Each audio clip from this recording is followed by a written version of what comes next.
Hello student, next topic हम लोग का है class 12 biology chapter 2 human reproduction. इसमें नेक्स्ट टॉपिक है कि प्रेगनेंसी एंड एम्ब्रियोनिक डेवलपमेंट। ठीक है, इसके पहले आप लोग पढ़े हैं इम्प्लांटेशन के बारे में, इम्प्लांटेशन, और इसके पहले जो आपका प्रोसेस था फर्टिलाइजेशन। देखिए एक सीक्वेंसेस स्ट्रक्चर होते हैं। फर्टिलाइजेशन के बाद इम्प्लांटेशन होगा।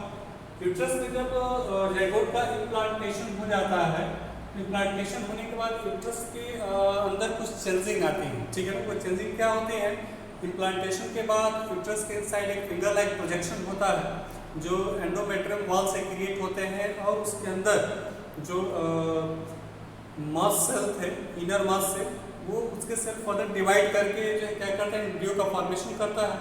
और ये जो फिंगर लाइक प्रोजेक्शन होते हैं इसको बोलते हैं क्रॉनिक विलाई। ठीक है ना, क्रॉनिक विलाई इन फ्यूचर चल के वो क्या करता है कि सराउंडिंग मतलब उसके चारों ओर जो यूटेराइन टिश्यू होते हैं और जो मैटरनल ब्लड होते हैं, इसके बाद ये सब आपस में मिलकर और एक साइक लाइक स्ट्रक्चर बनाते हैं, जिस स्ट्रक्चर को हम लोग बोलते हैं प्लासेंटा। ठीक है ना, प्लासेंटा जो होता है वो एक बेबी का हाउस होता है इनसाइड द यूट्रस। यूट्रस के अंदर जो बेबी है वो एक साइक लाइक स्ट्रक्चर या पाउच लाइक स्ट्रक्चर्स में होते हैं, उस स्ट्रक्चर को हम लोग बोलते हैं प्लासेंटा। ओके स्टूडेंट, जो प्लासेंटा होता है it is connected with the endometrium wall. Endometrium wall से कुछ ब्लड वेसल्स होते हैं, हाँ, कुछ एस्पिरेटरी सेल्स को ले जाने वाली चीज़ें होती हैं, कुछ हार्मोन, मतलब जो भी बेबी के रिक्वायरमेंट के लिए जो चीज़ें चाहिए वो सब चीज़ें आती हैं। किससे?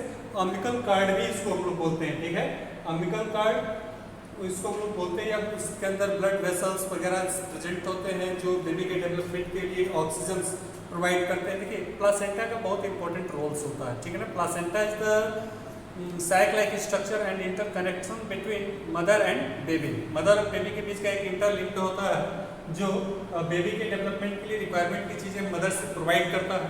ठीक है, तो बहुत इंपॉर्टेंट रोल प्ले करता है वो ड्यूरिंग द प्रेगनेंसी टाइम में। वो क्या करता है कि बेबी के लिए ऑक्सीजन सप्लाई करता है। बेबी से जो ऑक्सीजन के कंजप्शन के बाद जो कार्बन डाइऑक्साइड डिस्चार्ज होता है, या उसके डेवलपमेंट के ग्रोथ के टाइम जो वेस्ट सब्सटेंस स्क्रिप्ट होते हैं उसको भी कलेक्ट करने का काम करता है। तो ये इंपॉर्टेंट रोल्स प्ले करता है कौन? Placenta. Okay student, placenta work just like a endocrine tissue. जो प्लासेंटा होते हैं एंडोक्राइन टिश्यू की तरह भी बिहेव करते हैं।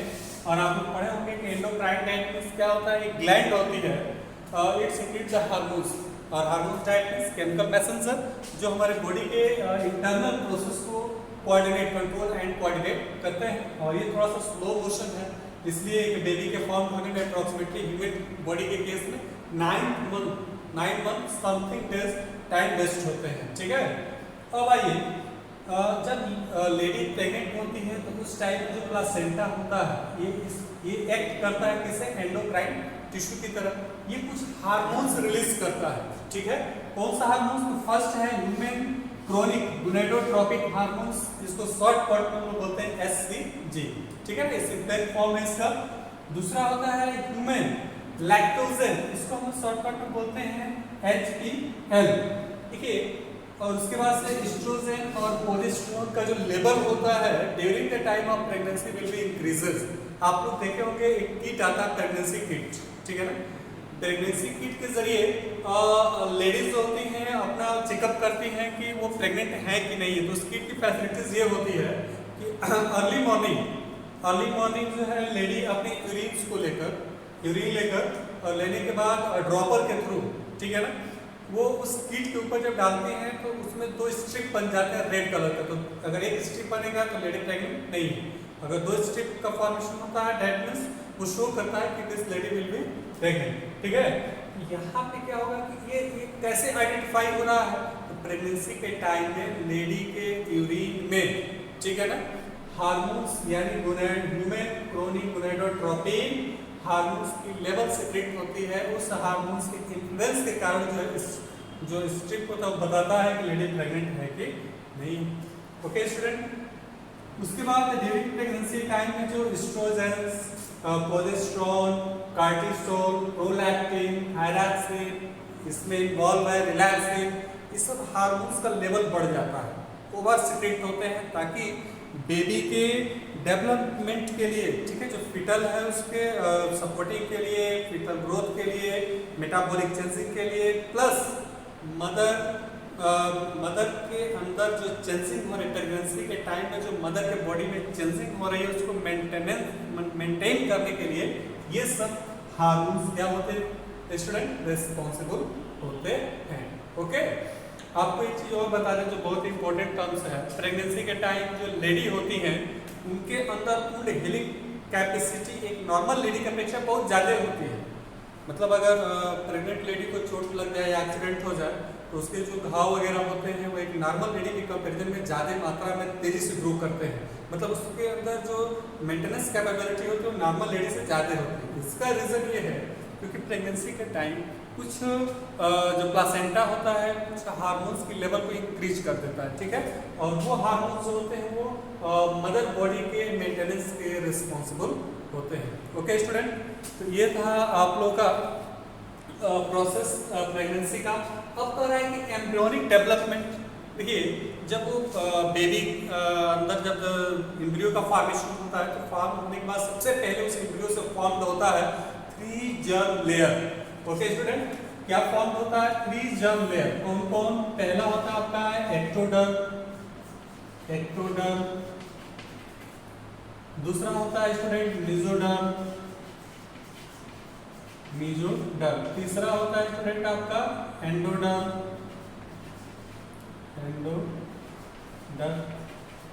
ये सीक्वेंसेस होते हैं। एंडोडर्म मतलब वो इनर लेयर होता है, ऐसे फॉर्म होते हैं 3 जर्मिनल लेयर। ये हो गया आपका एंडोडर्म, बीच वाला जो होगा वो मिडिल डर्म हो गया, और लास्ट वाला जो तबारी होता है उसको हम एक्टोडर्म कहते हैं। और स्टूडेंट जो बहुत इंपॉर्टेंट बात यहाँ ये है कि जो एक्टोडर्म, मेसोडर्म और एंडोडर्म जो एम्ब्रियोनिक लेयर्स होते हैं which consist of a special type of cell is also known as the stem cell. Okay student, अभी तक तो आपको सेल के बारे में पढ़े थे, अब एक नया टॉपिक आ गया स्टेम सेल। आइए थोड़ा सा हम डिस्कस करते हैं कि what about the stem cell है। देखिए स्टेम सेल्स एक बहुत ही इंपॉर्टेंट सेल होती है जिसके अंदर जो है हम लोग कह सकते हैं कि डिवाइड होने की जो पोटेंसी होती है वो सबसे ज़्यादा नॉर्मल सेल से कई गुना ज़्यादा होती है। So it will be able to form the tissue and organ, इसलिए इसके अंदर टेंडेंसी होती है टिश्यू और ऑर्गन का फॉर्मेशन करने का। स्टूडेंट जब आपको ये ऑर्गन्स के बारे में पढ़ेंगे तो अगर उसका हम ओरिजिन पढ़ें तो आप लोग देखे होंगे कि कुछ ऑर्गन एक्टोडर्मल ओरिजिन होते हैं, कुछ ऑर्गन मेसोडर्मल ओरिजिन होते हैं, कुछ ऑर्गन एंडोडर्मल ओरिजिन होते हैं। ऐसा इसलिए कहा जाता है क्योंकि this 3 germinal layer which consist of a stem cell and stem cells which consist of large potency to divide and form to the new cells, ठीक है। और इन फ्यूचर चल के इन्हीं डर्मों से ऑर्गेनोजेनेसिस होता है, ऑर्गनजेनेसिस, ठीक है। इसको हम लोग बोलते हैं ऑर्गेनोजेनेसिस। मतलब ये होता है स्टूडेंट कि ऑर्गन्स का मतलब जो 3 मेम्ब्रेन जर्मिनल लेयर बनेंगे, इसके बाद उनमें स्टेम सेल्स प्रेजेंट होते हैं और स्टेम सेल्स के अंदर टिश्यू और ऑर्गन को बनाने की कैपेबिलिटी होती है क्योंकि उसके सेल्स ज़्यादा डिवाइड होते हैं। अब उससे क्या होगा स्टूडेंट कि उससे अब क्या होगा कि और इन फ्यूचर चल के ऑर्गेनोजेनेसिस एक प्रोसेस होता है जिसमें डिसाइड होता है कि in which layer is responsible for to the form the organ. किससे लिवर बनेगा, किससे स्टमक बनेगा, किससे रेस्पिरेटरी सिस्टम्स बनेंगे, किससे लिम्स बनेंगे, ठीक है। ये सब चीज़ें रिस्पॉन्सिबल होती हैं आपके बनने के लिए। तो आपको बता दें कि जो बेबी होते हैं ह्यूमन बॉडी में 9 मंथ में बेबी जो है बिल्कुल वेल डेवलप हो जाते हैं, ठीक है, और वो जो है पर्फ्यूशन के लिए जो है रेडी रहते हैं, ठीक है स्टूडेंट। ये जो प्रोसेस होते हैं सबके लिए रिस्पॉन्सिबल होता है आप लोगों का जर्मिनल लेयर। तो ये था आपका प्रेगनेंसी और एम्ब्रियोनिक डेवलपमेंट। अप्रॉक्सीमेटली आपको चीज़ बता दिया जाए कि जो एम्ब्रियो होता है उसके डेवलपमेंट में जब डेवलपमेंट होता है तो अप्रॉक्सीमेटली 3 मंथ में जो बेबी होती है उसमें सेक्स का फॉर्मेशन हो जाता है कि वो बॉय होगा कि गर्ल होगा। इसके बाद फ्यूचर चल के 2 वीक या मोस्टली आपको कहा जा सकता है कि अप्रॉक्सीमेटली जो हार्ट साउंड होते हैं वो एंड ऑफ 2nd मंथ यानी प्रेगनेंसी का 2nd मंथ के लास्ट तक हार्ट बीट प्रोसेस स्टार्ट हो जाती है, यानी उस एम्ब्रियो का हार्ट बीट करने लगता है। आसानी से स्टेथोस्कोप के जरिए हम लोग सुन सकते हैं। ओके स्टूडेंट, 3 मंथ में उसका सेक्स बन जाएगा ताकि हम अल्ट्रासाउंड के जरिए आसानी से उसको आइडेंटिफाई कर लेते हैं कि आने वाला फ्यूचर गर्ल्स है कि बॉय।